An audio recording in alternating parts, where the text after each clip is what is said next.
Eu só não como o que não tem, como qualquer negócio.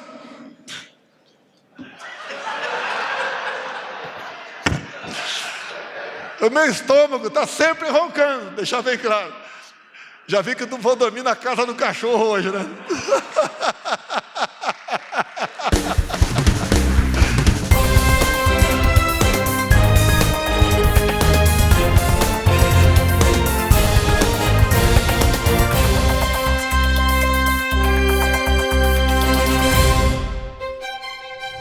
Olá, gente querida do coração verde e amarelo, mais um Jornal Foco do Brasil, compromisso com a verdade. Mais uma vez ficamos felizes em saber através do seu comentário de onde você nos assiste, qual lugar abençoado do nosso Brasil ou no mundo você está. Conte pra gente, participe do chat ao vivo, também veja se o sino de notificações está ativado. E vamos agora às notícias desta edição. A Câmara dos Deputados homenageou o presidente Jair Bolsonaro com a medalha Mérito Legislativo pelo tempo como deputado federal ao longo de 27 anos. A lista de agraciados homenageados deste ano conta com 32 nomes, sendo 31 autoridades e uma instituição. Entre os homenageados, presentes ou não, temos o Papa Francisco, o ministro de Relações Exteriores Carlos França, entre outros, além do presidente Jair Bolsonaro. Realmente rever amigos, conhecer novas pessoas, ver de perto novamente vocês, não tem preço. Nós só podemos pensar no Brasil melhor a partir do momento que nós estivermos perfeitamente sintonizados. É dessa forma que se constrói uma grande nação. E nós temos potencial para isso. E muito mais. O mundo tem uma expectativa muito grande em o que nós temos aqui, o que nós produzimos e no que nós podemos fazer em parceria com todo mundo. Essa condecoração, proposta pelo Major Vitor Hugo, meu colega de Academia Militar das Agulhas Negras, muito me honra. Estou muito feliz nesse momento.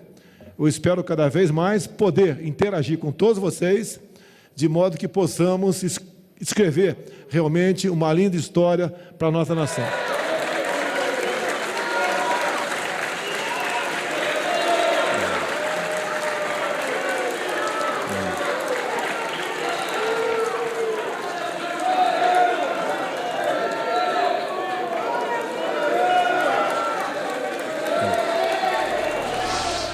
E o presidente Jair Bolsonaro participou de solenidade alusiva ao Programa Nacional das Escolas Cívico-Militares. O Ministério da Educação certificou 43 escolas do ensino básico, da rede pública de diversos estados, municípios e Distrito Federal, que aderiram ao programa.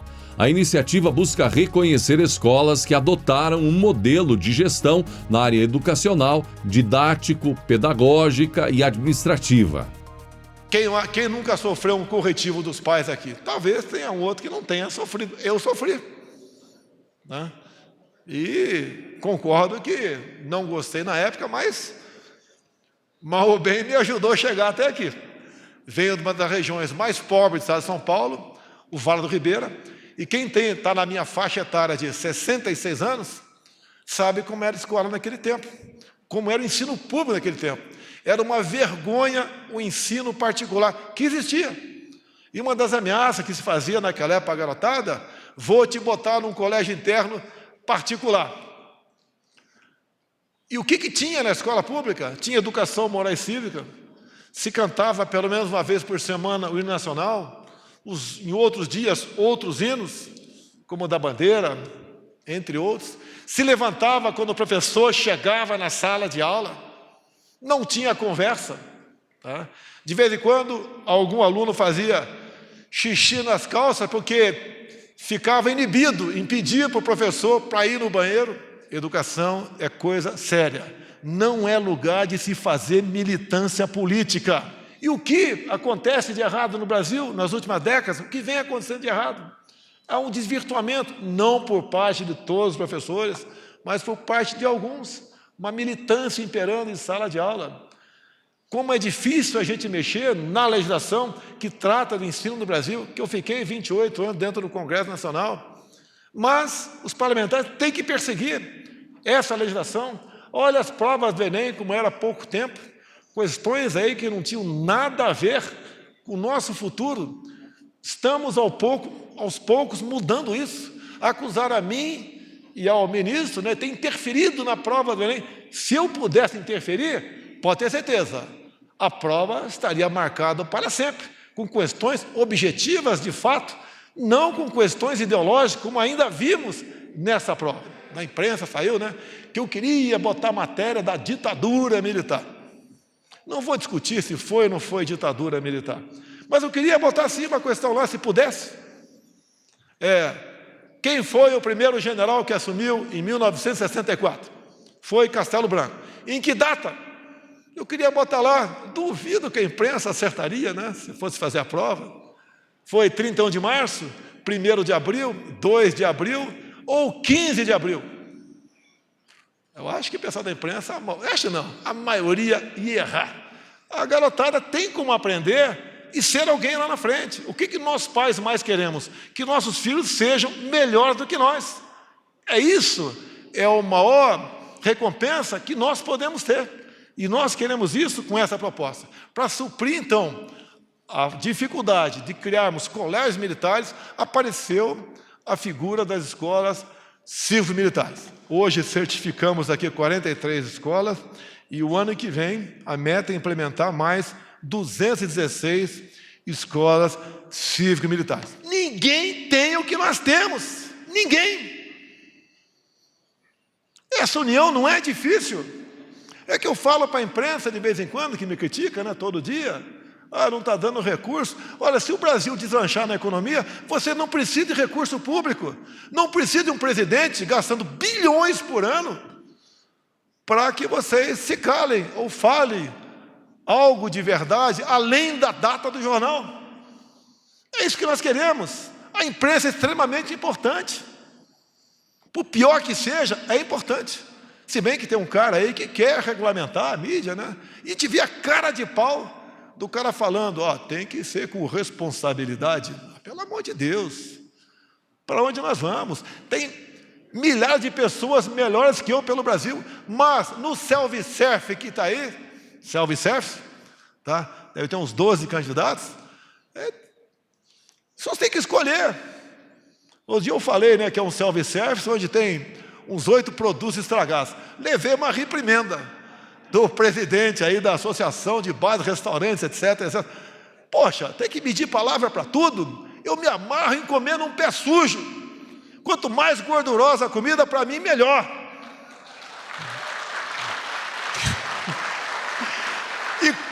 E como militar, né?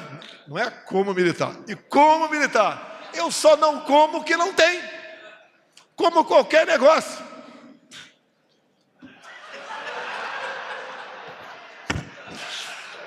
O meu estômago está sempre roncando, deixar bem claro. Já vi que não vou dormir na casa do cachorro hoje, né? A filiação do presidente Jair Bolsonaro ao Partido Liberal será, segundo o partido, oficializada no dia 30 de novembro, às 10h30 da manhã. O anúncio foi feito em nota divulgada pela assessoria do partido. A definição da data é produto de encontro que, na tarde ainda de 23, reuniu o presidente da República e o presidente nacional do PL, Valdemar Costa Neto, informou a nota. O evento ocorrerá em Brasília, no Complexo Brasil 21, região central da capital. Em entrevista a uma rádio da Paraíba, inclusive, o presidente Bolsonaro falou que está tudo praticamente resolvido entre ele e o presidente do PL. E a filiação de Bolsonaro ao PL, então, acontece no dia 30 de novembro, acontecerá. Deveria ter ocorrido no dia 22, mas foi adiada de comum acordo entre as partes por causa de indefinições sobre a composição dos palanques estaduais nas eleições de 2022. O vice-presidente da República, Hamilton Mourão, você viu, ele afirmou em audiência pública na Câmara sobre a coordenação do Conselho Nacional da Amazônia Legal, a audiência. Ele falou sobre suas dificuldades nas ações de combate a crimes ambientais via Lei da Garantia e da Ordem. Inicialmente, ele lembrou de desencontros entre instituições responsáveis.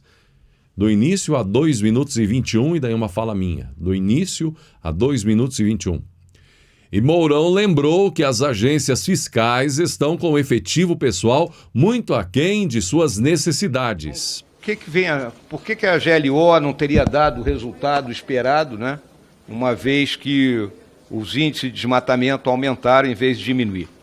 Em primeiro lugar, é importante destacar que a ação das Forças Armadas se destina a cercar a área onde ocorrem essas ilegalidades e proteger, não é, os fiscais das agências ambientais, que são eles os elementos especializados e capazes de aplicar multas e de verificar o padrão, qual é a natureza da ilegalidade que está ocorrendo.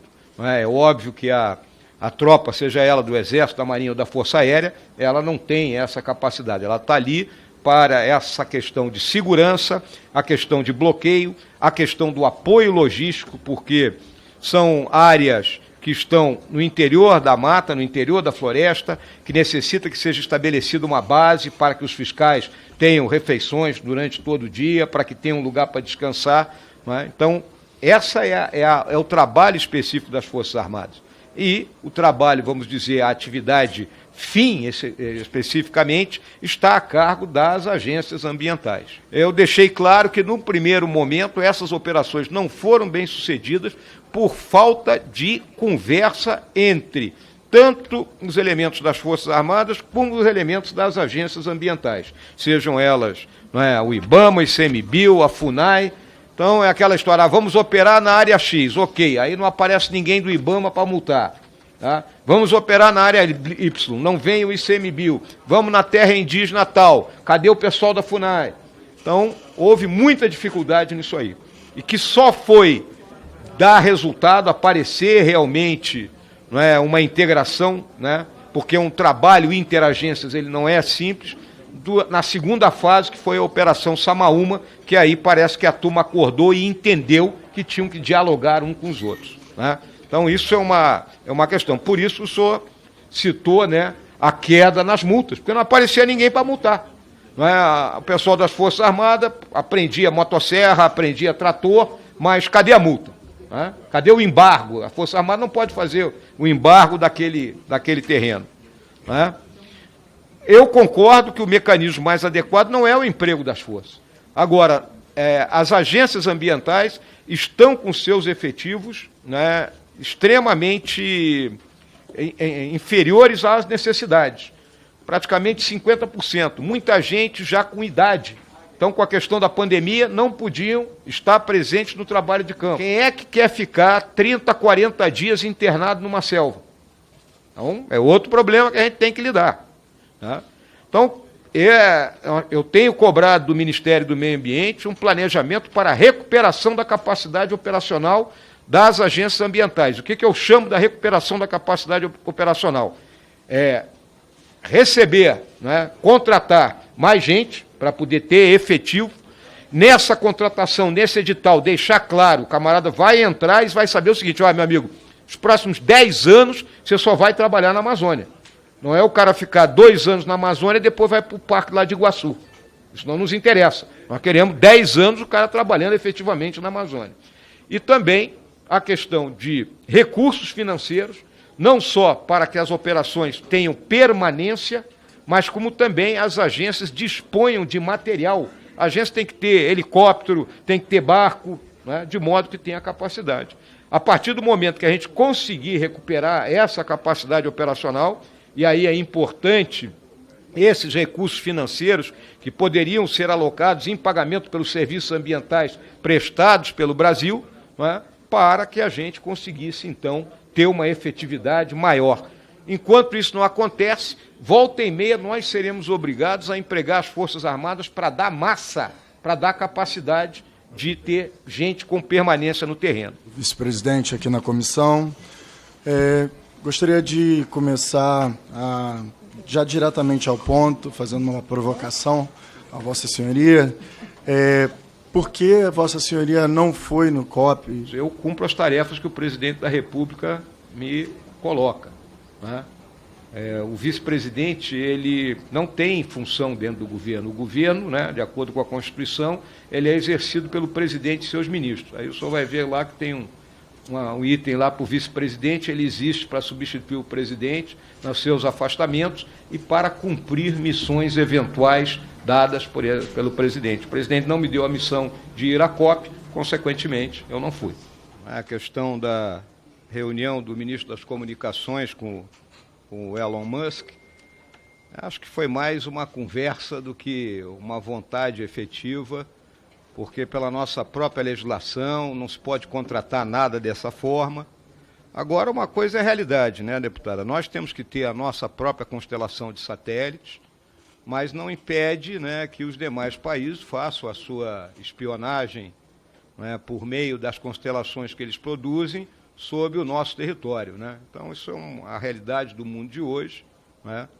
E a gente tem que entender isso aí, mas também não podemos, não é, entregar, não é, o monitoramento do nosso território para terceiros, né? Temos que nos assegurar disso aí o tempo todo. É uma coisa muito clara, a questão ambiental ela é do século XXI. Eu coloquei isso aqui para todos os senhores na minha apresentação. E ele citou despolitizar a questão. Eu acho que hoje nós estamos vivendo, não só no nosso país, mas no mundo todo como um todo, viu, deputado Aécio Neves, uma certa intolerância nos relacionamentos, uma certa intolerância na política. Nós temos que voltar a ser tolerantes uns com os outros. Temos discordâncias, mas temos que buscar a convergência. É aquela velha questão, não é, que a gente aprende na matemática, não é, da teoria dos conjuntos. Então vamos buscar a inserção dos dois conjuntos e trabalhar dentro daquela inserção. Isso está faltando no mundo como um todo e, em particular, no nosso país, nesse momento que nós estamos atravessando. Então, o problema ambiental não é do governo A, do governo B e do governo C. É um problema do Estado brasileiro, da nação brasileira, e que nós temos que resolver. Eu sempre tenho respondido para alguns companheiros da imprensa, quando me perguntam como é ter sido militar durante 46 anos e depois virar político. Eu digo para eles que, como militar, não é, eu não podia ser aplaudido, mas também não podia ser vaiado. Na política vale tudo. Então, na situação que eu estou vivendo, eu não faço mimimi. Eu tenho que buscar solucionar o problema, buscar cumprir a minha tarefa dentro do limite que me foi dado. Meus limites são estreitos, mas eu não vou fugir dessa tarefa. Podia ser muito simples. Eu chegar para o presidente da República e dizer, desse jeito não dá, eu vou me embora. Eu estarei fugindo da luta. E eu vou lutar até o fim para tentar cumprir essa tarefa e deixar conscientizado para o conjunto do nosso governo que nós temos que proteger, preservar e desenvolver a Amazônia. Um país irmão, um país alinhado conosco, inclusive as nossas fronteiras são secas, basicamente. Você, por muitas vezes, está com um pé no Paraguai, outro pé no Brasil. As nossas populações, nossos povos se interagem na região. Já morei por 3 anos na fronteira com o Paraguai, fiz muitos amigos por lá. Vem o nobre presidente do Paraguai tratar de vários assuntos conosco. Como, por exemplo, estaremos, se Deus quiser, concluindo a segunda ponte com o Paraguai em meados do ano que vem. Também, nos próximos dias, estaremos em Carmelo Peralta, em Porto Murtinho, assinando a segunda ordem de serviço da terceira ponte com o Paraguai. E veio também o senhor presidente da Nação Amiga tratar do anexo C de Itaipu binacional. Outros assuntos tratamos, como, por exemplo, demos mais um passo na questão de criação de tilápia no Lago de Itaipu. Isso passa pelo Parlamento do Paraguai, que é uma enorme boa vontade por parte do governo local, aqui presente, porque é muito bom para os nossos países. Caso isso se concretize, o Brasil crescerá em 40% na sua quantidade de pescado. O nosso relacionamento o nosso intercâmbio comercial tem ido muito bem e vai ficar cada vez melhor. Sentimos e somos solidários aos problemas econômicos que, porventura, ocorrem no Paraguai. Sabemos que o nosso relacionamento não é apenas comercial, tem o político e mais do que os dois juntos. E Siqueira Júnior, o apresentador da Rede TV, não quer conversa fiada, gente. Mais uma que vai parar nos tribunais. No caso, o apresentador da Rede TV foi ao Tribunal de Justiça do Amazonas para relatar ser vítima de ataques contra sua honra e imagem feitos por Ana Paula Renault. O portal TV Pop, inclusive, publicou que Siqueira entrou com ação contra a ex-SBT, que ela usou o programa Raul Gil para espalhar informações inverídicas e desrespeitosas, diz a ação, contra Siqueira, atingindo a dignidade do apresentador. Siqueira agora está pedindo uma indenização de R$44 mil por danos morais e quer que os vídeos da atração da emissora de Silvio Santos sejam retirados do ar, gente. Além disso, ele exige que Ana Paula seja proibida de citar o seu nome por tempo indeterminado.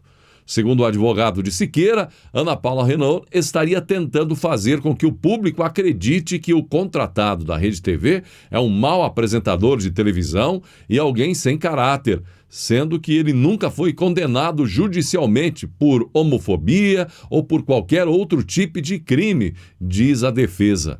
Não satisfeita em ter atacado a honra e a imagem de Siqueira Júnior em um programa de repercussão nacional através do programa Raul Gil, Ana Paula Renault resolveu continuar os seus ataques velados através de outros programas, desprovida de qualquer prova, qualquer decisão judicial transitada em julgado. Ela afirma que o apresentador é uma pessoa extremamente homofóbica que teve comportamento criminoso apenas para difamar e tentar macular a reputação do comunicador, declarou também a defesa de Siqueira Júnior.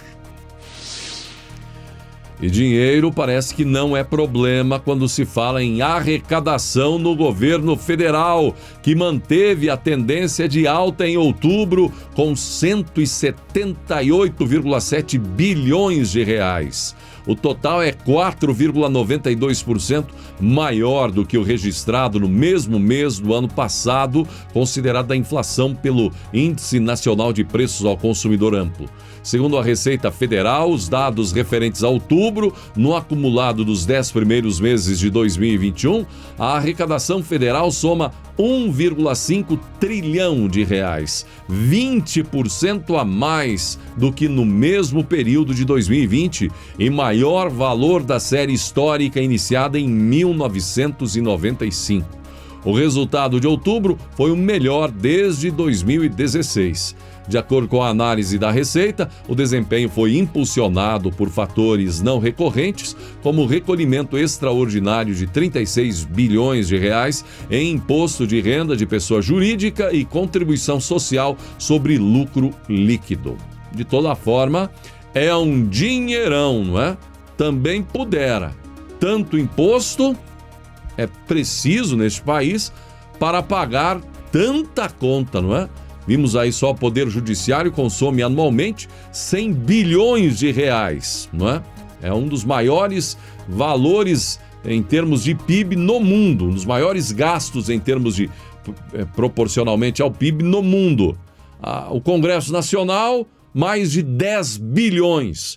Já falamos aqui, a Câmara de Vereadores de São Paulo, um orçamento anual de 1 bilhão de reais. A Câmara de Vereadores aí da sua cidade, quanto não consome também, não é? Dinheiro, nota de 100, 200, uma em cima da outra.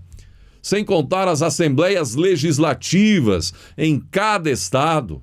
É uma gastança desenfreada, uma loucura e não há dinheiro que chegue, não é? Mesmo com a arrecadação recorde aí do governo federal agora em outubro, ainda assim não há dinheiro que chegue para tanto gasto. E com isso, imposto e mais imposto no lombo de cada brasileiro.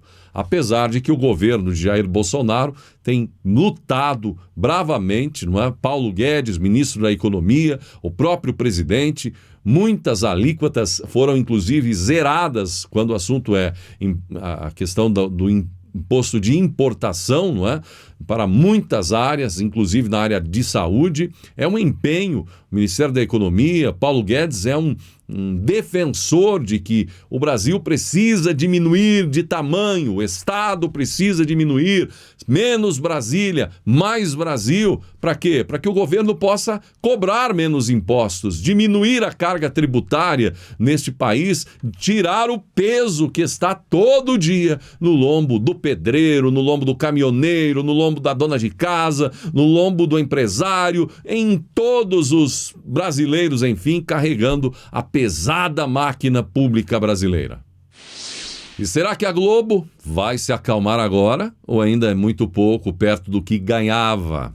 Pois é, em 2019, primeiro ano do governo Bolsonaro, a Globo amargou a terceira colocação no recebimento de verbas federais de publicidade. Muito mal acostumada nos governos anteriores, entrou Bolsonaro e a Globo saiu da liderança em recebimento de verba federal em publicidade e foi para terceiro lugar. Mas agora, em 2021, gente, a Globo voltou a ser contemplada com a maior fatia do investimento de publicidade estatal federal da Secretaria de Comunicação do Governo Federal.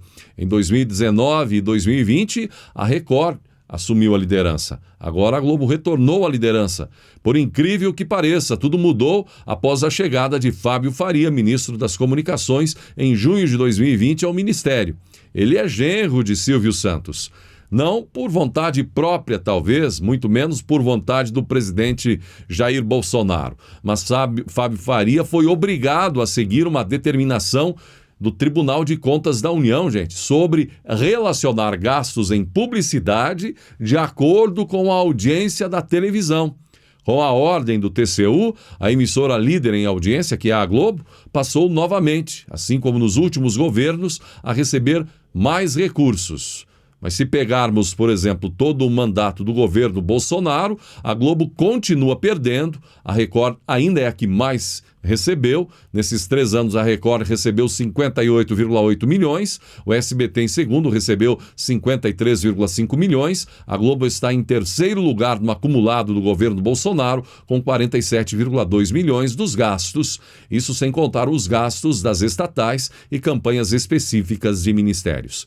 Em 2020, ainda o Tribunal de Contas da União se incomodou com o governo Bolsonaro gastando menos na Globo, que tem a maior audiência, e gastando mais com a Record e SBT, com audiências menores que a Globo. Por isso, forçou a mudança. Assim, a Secom precisou fazer esse ajuste, mesmo com as cacetadas diárias que a Globo dá no presidente Bolsonaro, sobretudo.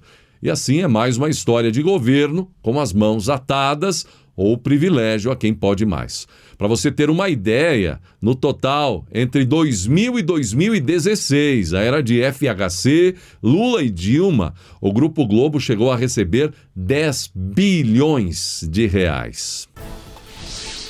E se teve um cidadão que surfou na CPI da pandemia, foi o empresário Luciano Hang. Depois da CPI, ficou ainda mais conhecido. Ele é citado aí como o velho da Havan, saiu do seu depoimento solidificando sua imagem nacional. E agora ele polemizou ao tirar sarro de Luciano Huck, afundando em uma matéria na Globo. Hang meio que debochou de Luciano Huck em seu Twitter. O empresário postou um trecho de matéria que foi ao ar no programa de Huck e deu memes à matéria. Esse era a terceira via. Afundou antes de começar. A grande mídia até tentou, mas não deu certo. Que vem o próximo, postou Luciano Hang, o velho da Havan, em legenda do vídeo. O vídeo mostra Luciano Huck afundando com um barco de um ribeirinho enquanto explorava a Amazônia. Nas redes sociais, o episódio do apresentador global afundando com o barco e tudo rendeu muitos comentários e risos, além de críticas. E por falar em Luciano Hang, o empresário e dono da Havan, comentou sobre a possibilidade de ser candidato em 2022 no estado de Santa Catarina. e ele seria um forte nome para o Senado. Impulsionado, inclusive, pelo atual senador Jorginho Melo, que tende a disputar o governo de Santa Catarina. E parece que o destino de Hang também pode ser o PL, o partido com a maior possibilidade de receber Jair Bolsonaro.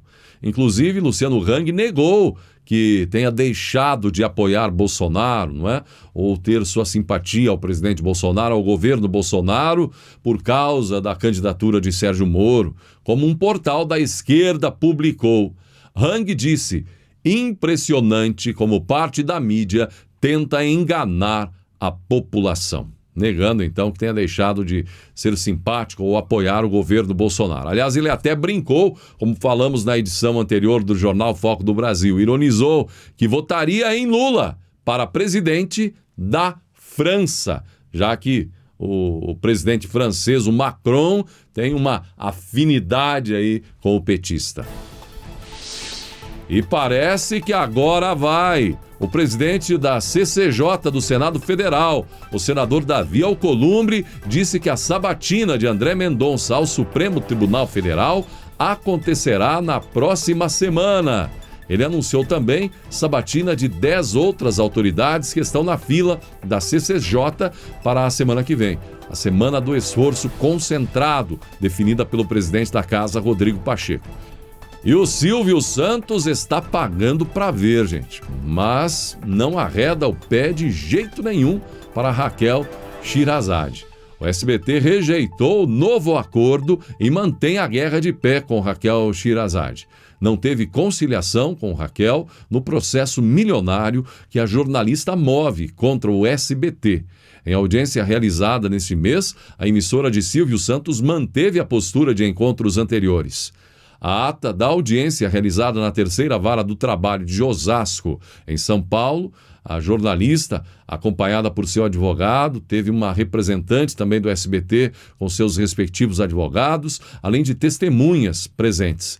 Pela parte da jornalista, quem estava como testemunha foi o Hermano Henning, ex-contratado do canal de Silvio Santos, que também entrou na justiça contra o SBT. Sherazade foi demitida da rede de Silvio Santos no ano passado, quando não teve seu contrato renovado. Depois de ser dispensada, ela moveu um processo contra o SBT em março deste ano. A ação corre na Justiça de Osasco, em São Paulo, e ela pede uma indenização de 20 milhões de reais.